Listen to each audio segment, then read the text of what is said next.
ස්වභාවික උපද්‍රව කියන ඒවා සාමාන්‍යයෙන් වළක්වන්න බෑනේ. සුළි සුළං වෙන්න පුළුවන්, ගම් වතුර වෙන්න පුළුවන්, නායයාම් වෙන්න පුළුවන්. එහෙම නැත්නම් භූමිකම්පාවක් වෙන්න පුළුවන්, සුනාමි වෙන්න පුළුවන්. මේ කුමන හෝ ආකාරයකින් සිදුවන ස්වභාවික උපද්‍රව අපිට වළක්වන්න බෑ. නවත්තන්න බෑ. හැබැයි උපද්‍රවයෙන් සිදුවන හානිය අපිට අවම කරගන්න පුළුවන්. බලපෑම අවම කරගන්න පුළුවන්.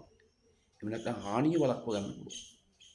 එතෙන්දි ගොඩක් වෙලාවට වැදගත් වෙන්නේ මහ ජනතාවගේ සහයෝගය කියන එක ඉතාමත් වැදගත් වෙනවා.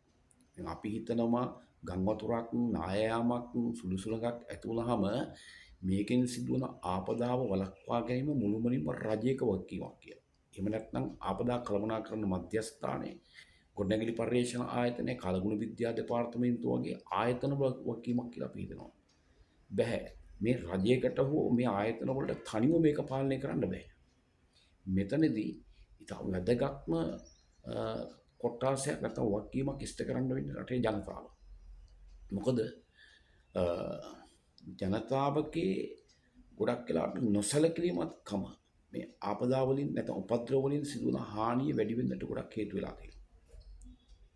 දැන් බලන්නකෝ මේ පහළ ගංගා ද්‍රෝණි ආශ්‍රිතව ජීවත් වෙන ජනතාව දන්නවා කවුරුද්දකට සැරයක් හෝ දෙපාරක් තමන් ජීවත් වෙන ප්‍රදේශයේ ජලගැලීම් වලට හසු වෙනවා කියලා. හැබැයි එහෙම දැනගෙනත් ඒ අය ඊට පෙර සූදානමක් නැහැ ගොඩක් වෙලාවට. ගෙදරට වතුර ගලනකම් හරි. ගෙන් ඉවත් වෙන්නේ නැහැ.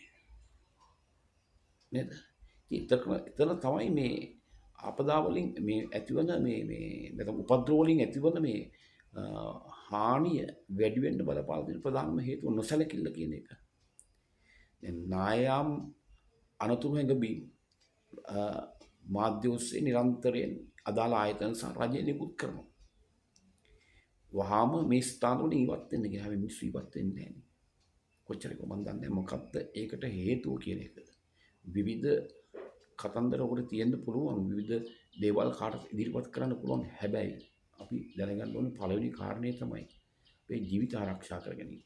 අපේ ජීවිතවල වගකීම මේ ආණ්ඩුවකට නැත්නම් රජයකට හෝ එහෙම නැත්නම් වෙනත් ආයතන වලට බාර දීලා අපිට බලන් ඉන්න බෑනේ. අපේ ජීවිත රැක ගැනීමේ පරම වගකීම අපිට තියෙනවා. එවනම් අපි ආපදාවක් පිළිබඳ දැනගත්ත උපද්‍රවයක් පිළිබඳ දැනගත්තට පස්සේ අපේ වගකීමක් වෙනවා ඒ උපද්‍රවයෙන් අපිට වන හානිය හැකිතාක් දුරට අවම කරගන්න. පළවෙනි කාරණේ අපේ ජීවිත ආරක්ෂා කරගන්න. දේපල සහ අනිකුත් දේවල් ගොඩ ගන්න පුළුවන්. හැබැයි ජීවිත කියන ගොඩ ගන්න බෑ. ඒ නිසා මම හිතනවා මේ අපේ රටේ ගොඩක් වෙලාවට මේ ගම් වතුර එහෙම නැත්නම් නායාම සුළුසුලඟක් වගේ උපද්‍රවයක් ඇති වුණාට පස්සේ මේ විශාල හානි සිද්ධ වෙන්න බලපාන මූලිකම කාරණය තමයි නොසැලකිල්ල කියන එක. නොදැනුවත් භාවය නෙමෙයි. අපේ රටේ මිනිස්සු හොඳ දැනුවත් භාවයක් තියෙන හොඳ සාක්ෂරතාවයක් තියෙන රටක් නෙමෙයි. ඒ නිසා දැනුවත් භාවය කියන එක හොඳටම තියෙනවා.